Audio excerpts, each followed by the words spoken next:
Hi guys, welcome to our new vlog.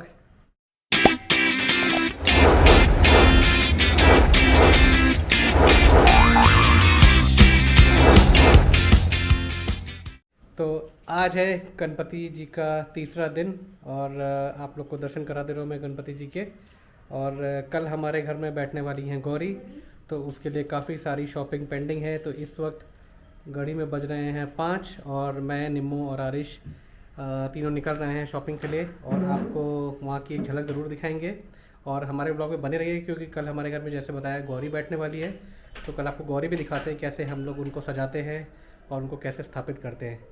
तो चलिए फटाफट से शॉपिंग के लिए निकलते हैं। तो दोस्तों हम लोग आ चुके हैं लक्ष्मी रोड और अभी फेस्टिवल सीज़न है, काफ़ी ज़्यादा भीड़ है और इस वक्त है हम लोग मार्केट में।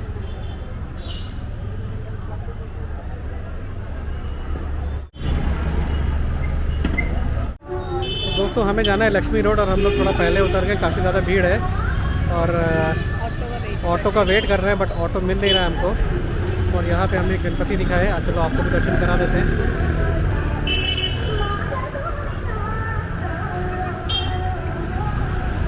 आरू ऑटो है,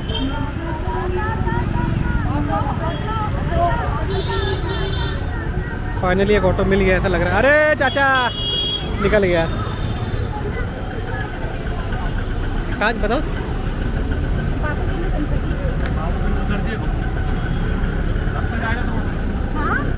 फाइनली दोस्तों ऑटो मिल गया हम लोग को, हम लोग बैठ गए हैं।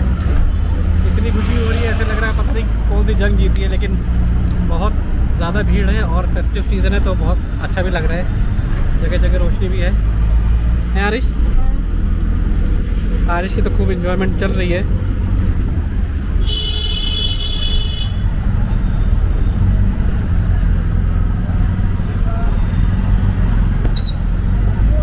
तो दोस्तों अभी हम लोग पहुंच चुके हैं गणपति के दर्शन करने के लिए और जहां पे हम आए हैं उस गणपति का नाम है बाबू घेनू। मन्नत के गणपति हैं, आपको भी उनके दर्शन कराता हूं। और सामने जो आप लाइटिंग देख रहे होंगे वो काफ़ी दूर वो दगड़ू शेठ गणपति है, पुणे का फेमस।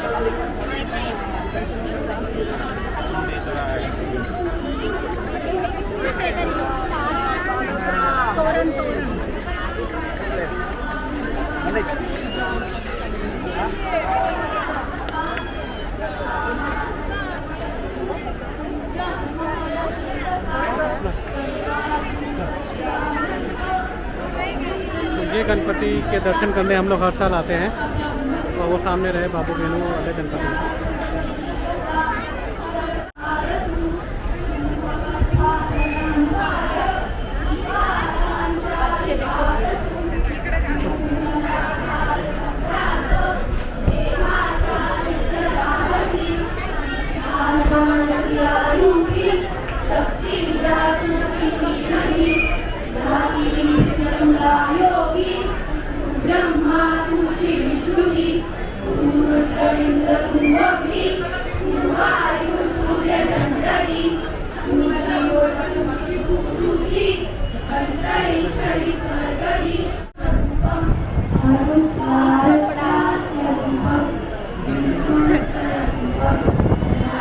चल चल चल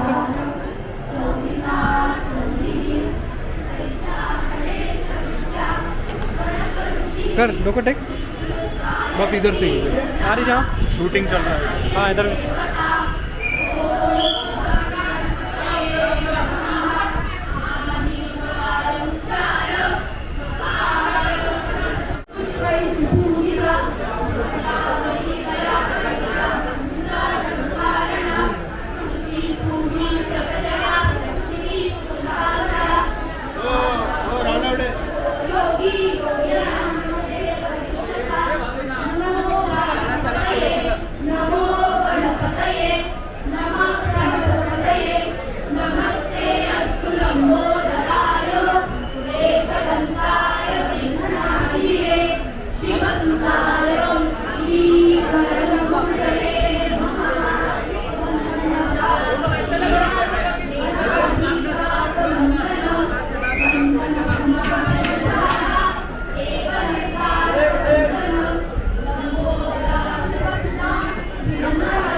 और वहाँ जाओ, पैर के पास जाओ, पैर के पास जाओ, आगे जाओ। हाँ इधर देखो, इधर आरो इकडे मग। ज्या भाविकांना या ठिकाणी सराव करायचा आहे त्यांनी पुढच्या बाजूला यायचे, फोटो काढण्यासाठी मागे व्यवस्था केलेली आहे। दर्शन घेत पुढे चला।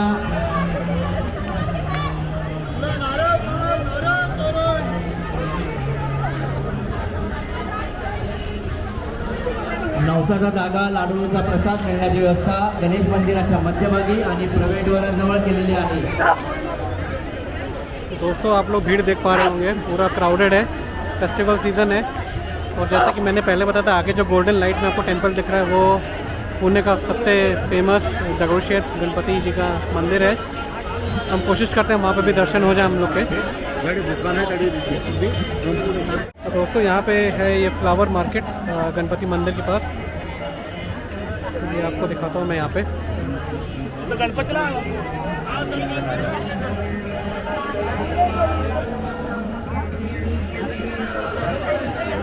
और यहाँ पे आपको सारे वैरायटीज़ के फ्लावर मिलेंगे।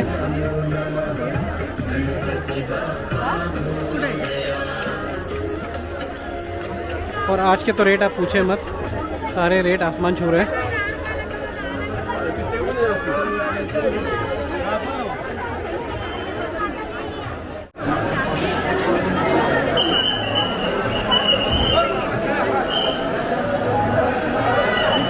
दोस्तों फाइनली दर्शन हो गए दगड़ूशेठ गणपति के। आप देख सकते हैं कितनी भीड़ है।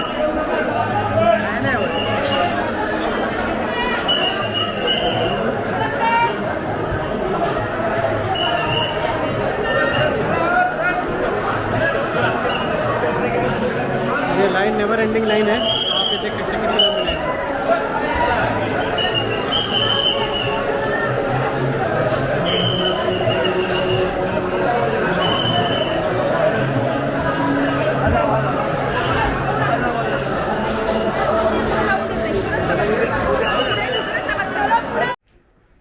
तो दोस्तों हम लोग दर्शन करके आ चुके हैं और इस वक्त काफ़ी लेट हो गया है, 9:30 बज रहे हैं रात के। और चलिए आपको एक ग्लिम्स दिखा दें यहाँ पे क्या क्या सामान आया है। ये सब जो सामान है ये सब गौरी जी को चढ़ता है। यहाँ पे निम्मो थोड़ा सा डिस्क्राइब कर सकती क्या क्या सामान आया। हाँ, एक्चुअली ये सब गौरी का सामान है, ये सब उनके पीछे रखा जाता है। ये फूल और ये भी पता नहीं कुछ अलग टाइप का फूल रहता है। ये सब इजीली अवेलेबल हो जाता है मार्केट में, ये सब मिलता है।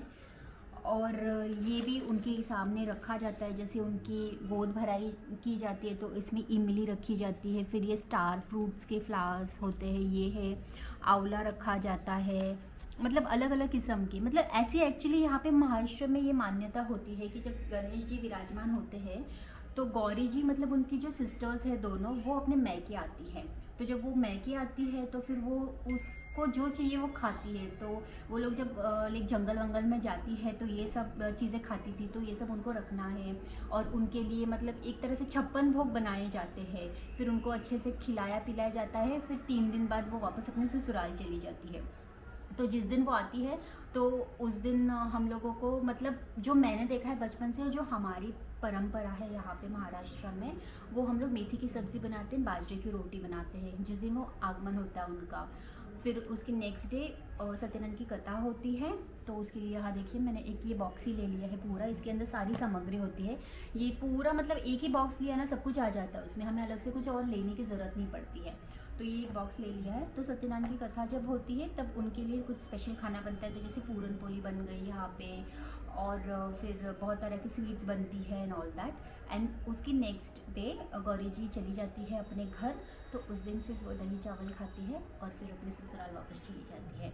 तो ऐसी मान्यता होती है। तो उस हिसाब से परंपराएं कुछ चीज़ें होती है, जैसे ये कॉटन का बना रहता है गले में डालने के लिए, जिसमें हल्दी कुमकुम लगा है। ये मैंने तुलसी के ये पत्ते लाए हैं सत्यनारायण की कथा के लिए। उसके साथ साथ ये कमल के फूल है, ये है पान के पत्ते जो सत्यनारायण की कथा में भी यूज़ होंगे और कल गौरी के लिए भी यूज़ होंगे। ये है दूर्वा, गणेश जी के लिए लाया है। इसके में अभी दूर्वा इसको भी हमें मतलब प्रॉपर्ली साफ़ करना पड़ता है और फिर उसके 11-21 ऐसे नॉट्स मतलब ऐसा बना के हमको चढ़ाना होता है। फिर ये सुहाग की निशानी होती है, जैसे बैंगल्स हो गई, इसमें बिंदी है, हल्दी कुमकुम है, ये लाना पड़ता है। ये भी सुहाग की निशानी है जिसमें साबुत हल्दी है, सुपारी है, बादाम है, कच्चा वाला, छुआरे है, सूखा खोबरा है, जो भी वो हैं। और ये धागे होते हैं जो गौरी जी के हम लोगों को बांधने होते हैं जब वो जाती है, तो ये बस हमें अभी गोद में रखने होते हैं। ये सब चीज़ें हैं। प्लस फिर फ्लावर्स मार्केट गई थी तो मैंने चाफा के फ्लावर्स लाए, मुझे बहुत पसंद है इसकी स्मेल, और एक्चुअली कहते हैं कि देवी को भी ये फ्लावर्स बहुत पसंद आते हैं। एंड दुर्गाष्टमी भी है संडे के दिन, तो मैं इसे यूज़ करूँगी उसके लिए भी। ये है हिबिस्कस फ्लावर्स जो कि गणेश जी के फेवरेट है, वो भी हम ले आए हैं। और उसके साथ साथ बहुत सारे मालाएँ हैं। और ये है वेनी, यहाँ पे इसे वेनी कहते हैं। ये एक टाइप का गजरा ही होता है, बट ये इसका बहुत ज़्यादा इंपॉर्टेंस होता है। ये बहुत ज़रूरी होती है वेनी चढ़ाना, मतलब उनके सर पे। अगर ये नहीं मिले बाई चांस तो गजरा भी चढ़ा सकते हैं, बट ये मुझे मिल गई थी लकीली, तो मैंने ये ले लिया। ये है। उसके साथ फिर मैंने गजरे भी लाए हैं, खूब सारे गजरे भी लेके आई हूँ मैं। बहुत ही सुंदर से, स्मेल बहुत अच्छा आ रहा है। कुछ गुलाब के फ्लावर्स है, कुछ हार है, जैसे सत्यनारायण की कथा होगी तो उसके लिए। फिर कल हम कहीं निकल नहीं पाएंगे, कल इतना थकान हो जाती है, फिर निकल नहीं पाएंगे, तो इसके लिए मैं सत्यनारायण जी के लिए भी माला लेके आई थी। और ये नॉर्मल मालाएं हार है, हार जैसे कहते हैं जो पहनाए जाएंगे। और क्या, और ये है गुड़। ये यहाँ पे मोदक के शेप में गुड़ होता है। तो जैसे जब हम लोग गौरी जी की स्थापना करते हैं तो उनके आगे जो है ना हम लोगों को सब कुछ रखना होता है। जैसे थोड़े चावल रखेंगे, थोड़े गेहूँ रखे जाते हैं, शक्कर रखी जाती है, चने की दाल रखी जाती है, उसके साथ गुड़ भी रखा जाता है। प्रॉपर 5 तरह के, हाँ, सूखे धान, कच्चे धान जो होते हैं उसका भी भोग चढ़ता है, उसके साथ गुड़ भी रखा जाता है। तो ये मैं छोटे छोटे से, ये यहाँ पे ये सब इसी ओकेजन के लिए बनता ही और मिलता भी है, तो ये लेके आई हूँ। उसके साथ यहाँ पे है कुछ गुलाब है और बेलपत्र लाई हूँ। और बस यही सब लेते लेते इतने थक गए थे हम लोग। आई थिंक ये भी कुछ है, बट पता नहीं इसका क्या नाम है। नहीं है तो डेकोरेशन। अच्छा, डेकोरेशन। ये फ्लावर एक्चुअली रख भी सकते हैं गौरी के पीछे, या तो आपको चाहिए तो आप फ्लावर वास में भी रख सकते हैं। एनीवेज जो भी आपको कंफर्टेबल है आप उसको वैसे कर सकते हैं। तो अब इसमें से बहुत सी चीज़ें मुझे फ्रिज में रखनी है और बाकी तो कल यूज़ होंगी ही, जो भी है। चलो देखते हैं अब कैसे होता है, थकान तो बहुत हो गई है। तो गाइस शॉपिंग बहुत ज़्यादा हो गई है और इतने ज़्यादा फ्लावर्स हैं कि बाहर रखेंगे तो ख़राब हो जाएंगे, तो प्लान है सबको फ्रिज में रख देते हैं ताकि एटलीस्ट 2-3 दिन चल जाए। अभी आरती का समय हो रहा है, आरती करके फिर डिनर करके हम लोग भी सो जाते हैं क्योंकि कल जल्दी उठना है। तो आई होप आपको हमारा ब्लॉग पसंद आ रहा होगा। पसंद आए तो प्लीज़ लाइक कीजिएगा। जो लोग चैनल पर नए आए हैं, फर्स्ट टाइम आए हैं, तो प्लीज़ सब्सक्राइब कीजिएगा और बेल आइकन को दबा लीजिएगा और ऐसे ही हमको प्यार देते रहिए। तो चलिए गाइस, मिलते कल आपसे एक और नए ब्लॉग में, तब तक के लिए बाय बाय।